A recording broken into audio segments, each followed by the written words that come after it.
Alright, so this is gonna be my next review for another show. It will be my PLL review. Um, for season 1, episode 2.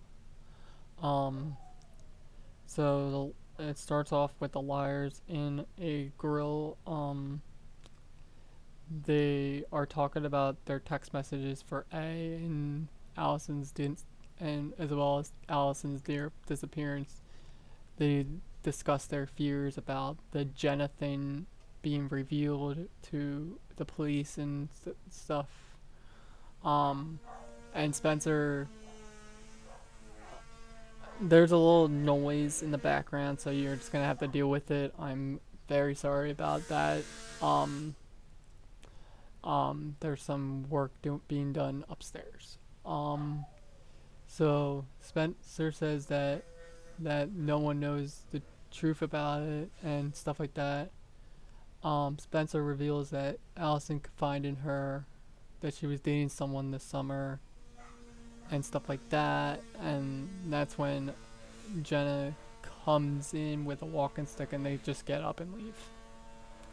The next morning, Allison's mom and Detective Wilden are in the house, and I really don't like Detective Wilden at all. He is an asshole. Um, and I can't stand him at all. Um, there's a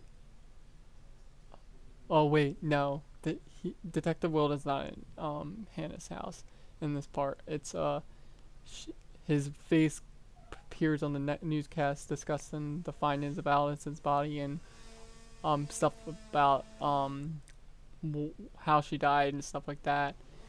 And that's when Ashley turns it off and says, "Are you okay of going to school and stuff like that?"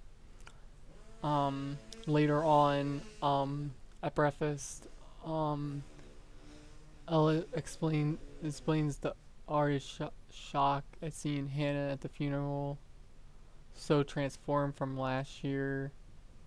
Like the dress she was wearing was um very pretty and stuff like that. Like she didn't really expect to see her like so different. Um, and that's when Byron hurries in the room, letting that he has to work late already. And Ari's like, why do you have to work late? Um, um, Maybe you should care about your focus more about your family and stuff like that. And I didn't really talk about last um episode with this stuff, but Emily and Maya kind of are getting more a French, like the friendship is like kind of turning into more of not a friendship and more of a relationship. Um, she's like exploring her sexuality a little bit. Um, um, so in this scene, Emily's feelings for her new neighbor grow deeper as they start hanging out more. Maya keeps flirting and telling her that she wants to drink from Emily's cup and stuff like that. And she said she'd apologize for not going to the funeral, but Emily's completely understanding. Um, Maya is finding it hard to adjust to living in Allison's house with more of her stuff constantly reappearing. They are giving each other hugs when Pam walks over and cheerfully meets Maya, and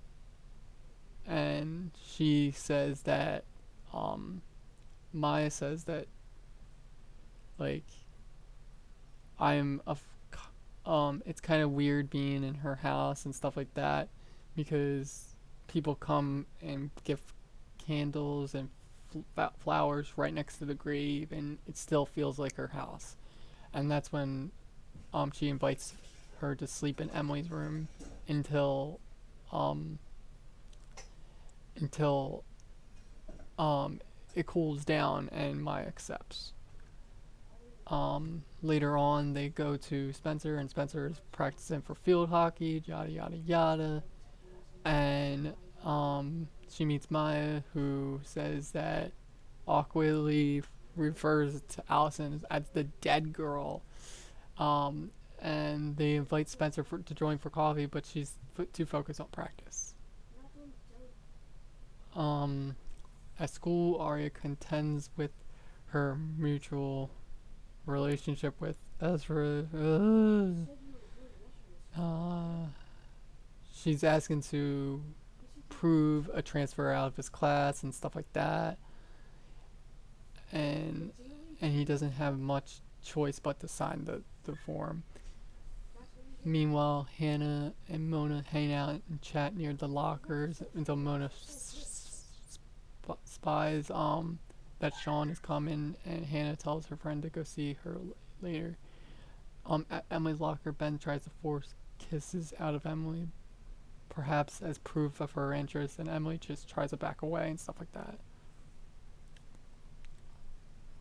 Just then, the loudspeaker shows up, and Emily, Aria, Spencer, and Hannah have to go to the principal's office because the detective Wilden interrogates the girls about Allison's disappearance, reviewing their stories with great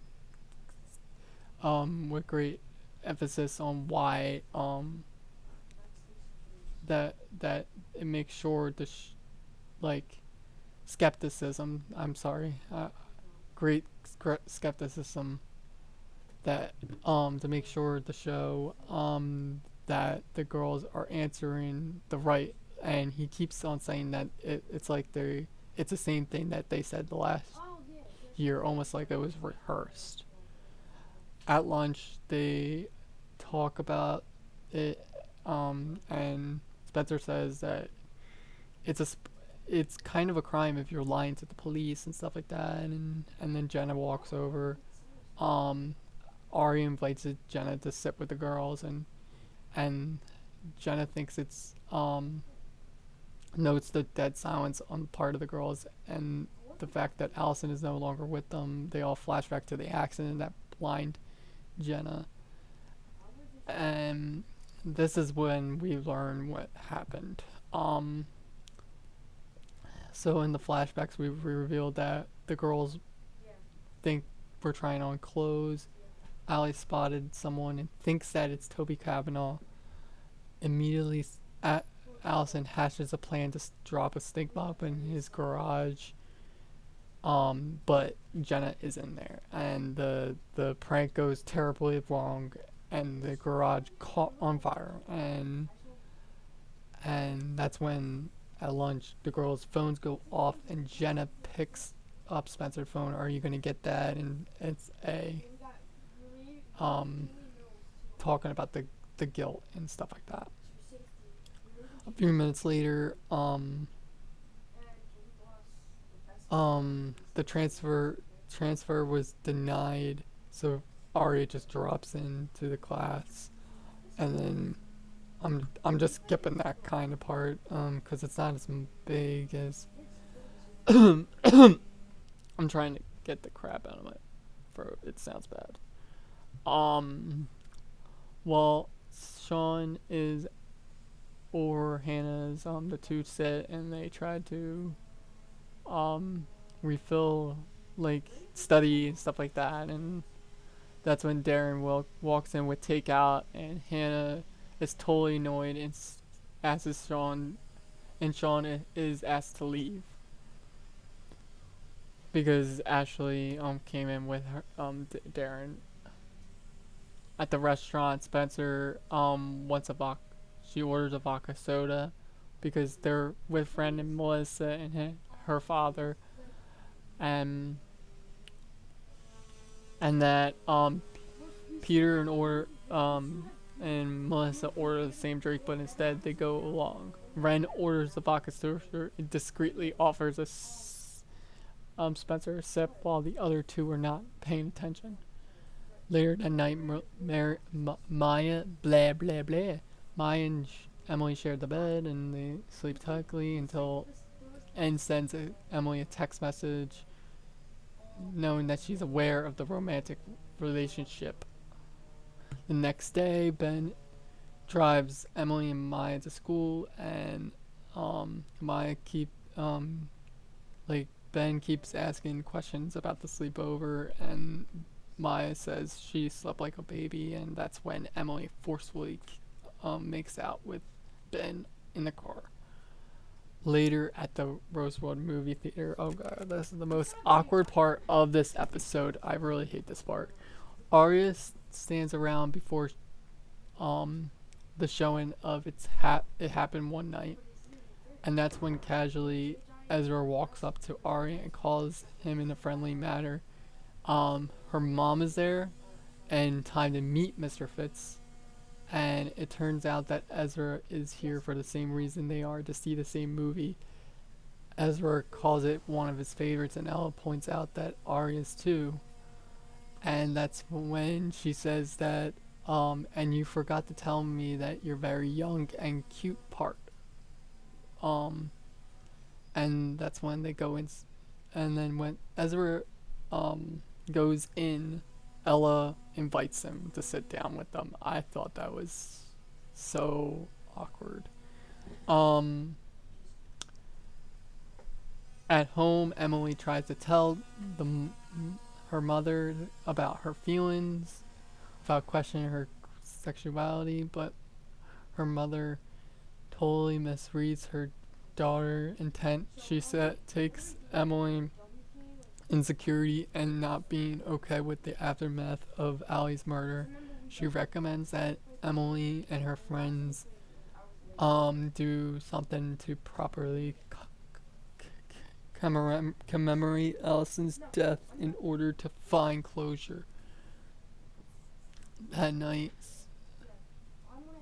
Spencer, I don't know why I read that. That part shouldn't have been read. I'm looking at kind of the wiki a little bit for the summaries. Um, so that's when that night Spencer um is studying for her Latin test, and when Ren um offers to help, and the two end up kissing, but Melissa walked past the hallway, calling the sight of the lip lock through Spencer's over me, oval mirror. Um, the next day, Spencer wakes up, and Ren is moving stains out of her barn, and the engagement is off. Hannah and Mona are walking out with of a mall with shopping bags and stuff like that, and agrees. Um, Darren sees them. Hannah agrees to walk over to Darren to tell him off that he paid for the debt of the sunglasses if he only leaves his mother alone, but Darren is following Hannah for reasons other than shoplifting, because of he believes that they're hiding who killed oh my god, my throat is so badly. I'm sorry guys about that. Today. That she's hiding who killed Alison De Laurentiis. Hannah is speechless and resentful.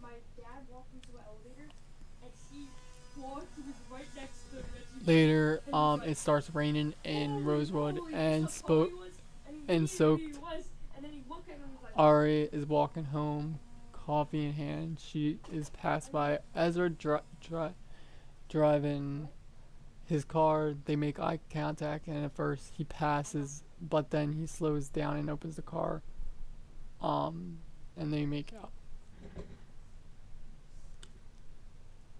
And that's when they get the bracelets. There's a flashback. And they look down at the bracelets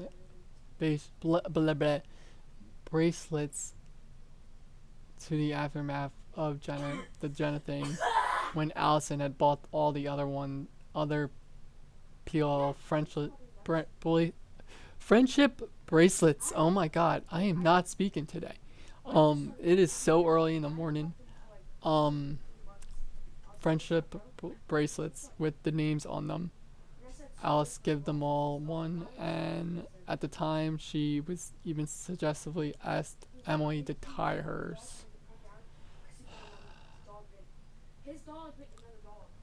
Um, then Aria returns home smiling. Um, she passes her father sitting living in the living room, and that's when he talks about Ellen knowing something is up. He's basically asked her to continue keeping the fair secret open into Aria and his attentions because she teaches at Hollis. That's what he was saying. He was saying that now she teaches at Hollis College, and you're gonna see her a lot more.